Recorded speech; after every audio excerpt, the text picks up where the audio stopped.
Welcome everybody to Albion Online, a Sandbox MMO brought to you by Sandbox Interactive. This is a beginner's tutorial video for new players who will be joining us in the Summer Alpha 2015 alpha test. Real quickly, this is the character customization screen that you'll get to after logging into your account. It's pretty self-explanatory. You just basically get to customize your character to your liking. For our purposes, we're going to name our character Mr. New Player. Good old New Player. Once you've created your character, you simply log on to the server, where you'll start off on a dock in a starters area. Rather than having a questing system that's common in other MMOs, instead, with a Sandbox MMO, there is a different means of progression. In Albion Online, it is featured by what's called the Destiny board at the bottom of the screen. The Destiny board currently says to gather 3 wood. You do so by just interacting with any tree in Albion Online. They can pretty much all be interacted with. In the starters area, all the trees are tier 1.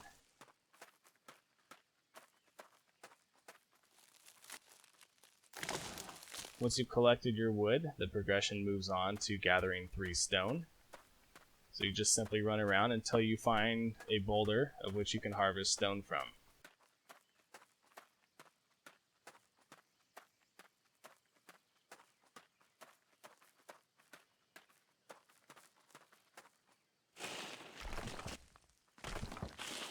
Once you've gathered the stone, you get to move on with crafting a beginner's skinning knife. When you craft any item in Albion Online, you can click the Resources tab, and the Resources tab will show you what resources are required to craft that particular item. So for our sake, crafting the skinning knife required 3 wood and 3 stone, which we had already gathered from the progression tree. Now that we've crafted our skinning knife, the progression changed to gathering 6 rabbit hide.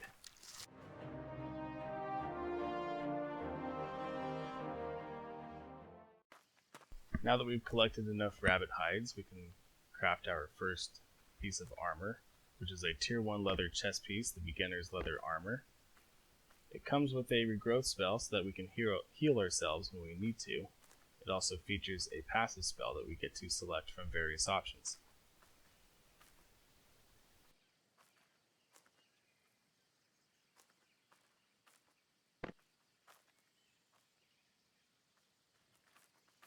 Now that we've crafted our leather chest piece, the progression changes to crafting a beginner's broadsword. We must collect more stone and we must collect more wood.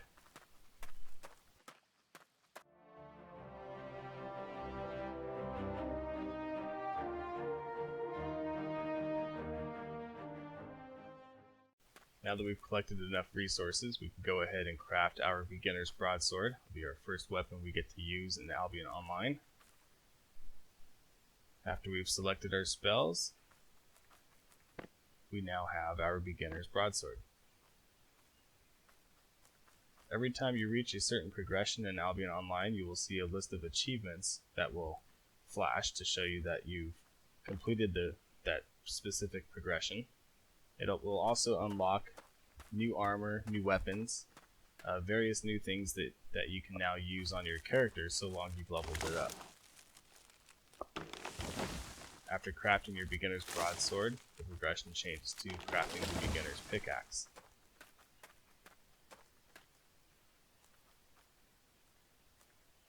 Once you've crafted the beginner's pickaxe, you'll see that the progression board, the Destiny board, changes to where it now lists 3 different progression items, none of which you can obtain in the starter area. So now we will move on to the starter town.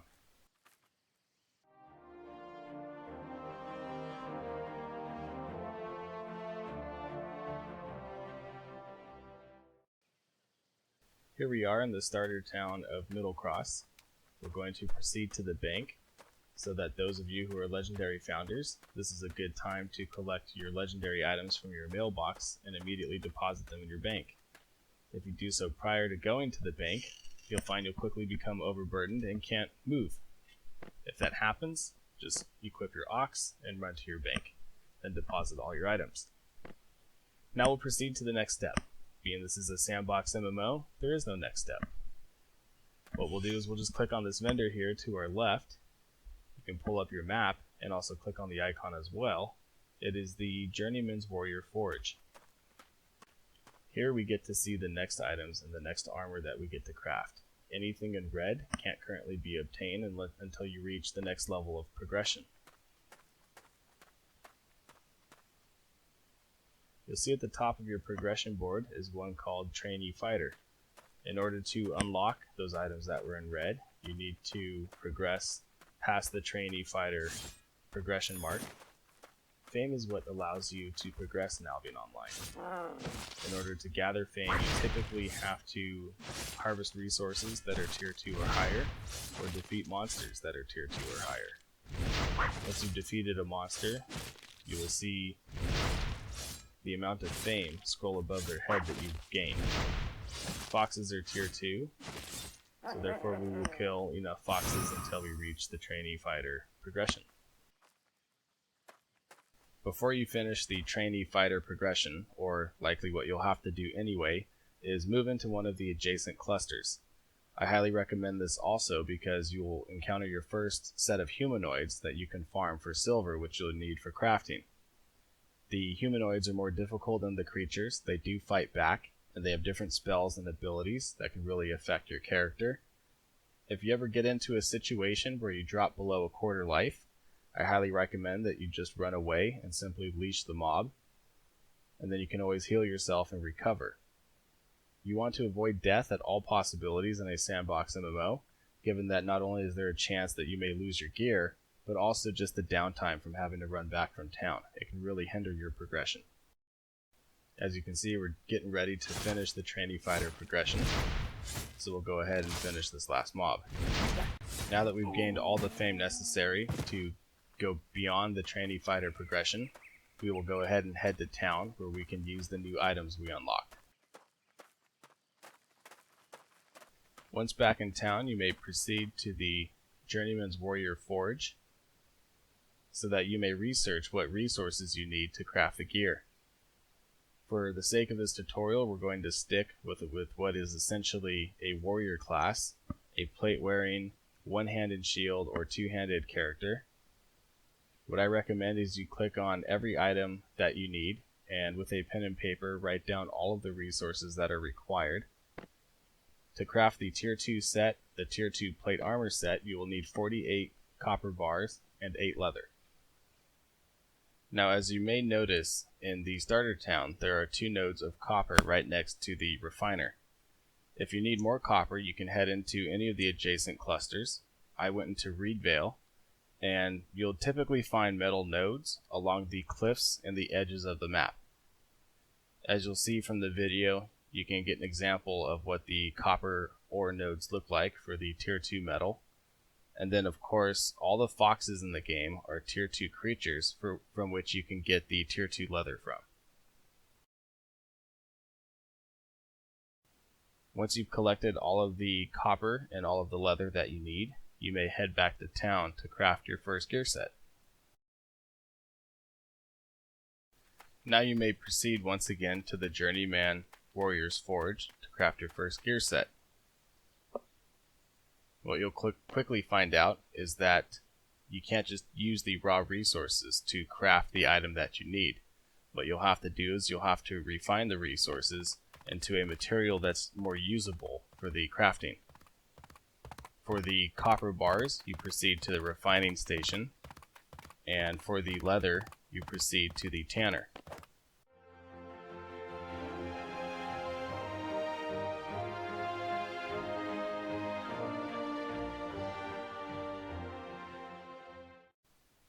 Now that we've refined our resources, we can head back to the forge so that we may craft our first gear set of tier 2 plate armor, weapon, and shield.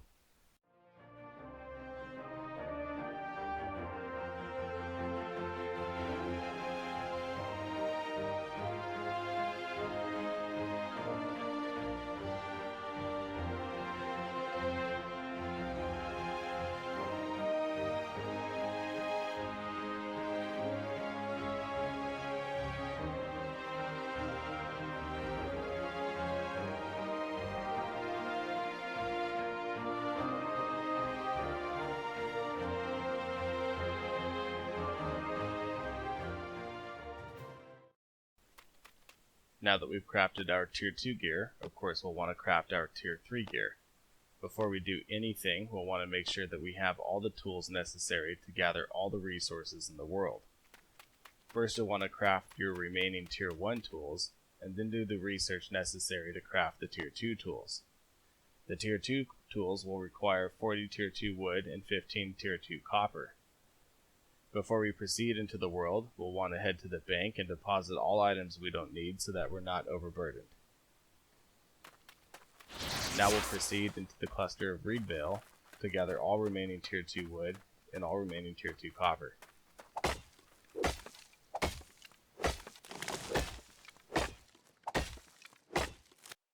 Now that we've gathered all of the tier 2 resources that we need, we can proceed back to the tool maker so that we can craft our tier 2 tools.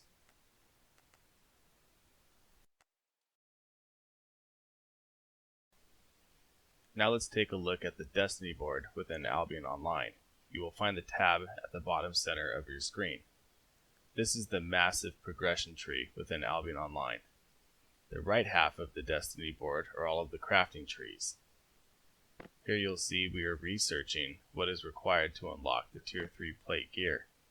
In order to unlock the tier 3 plate gear, what you have to do is craft enough tier 2 pieces of plate gear in order to get 387 fame so that you can unlock tier 3 plate gear.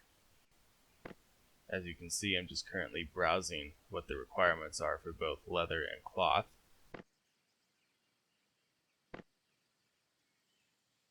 This is the progression tree for refining. That was the progression tree for tool making.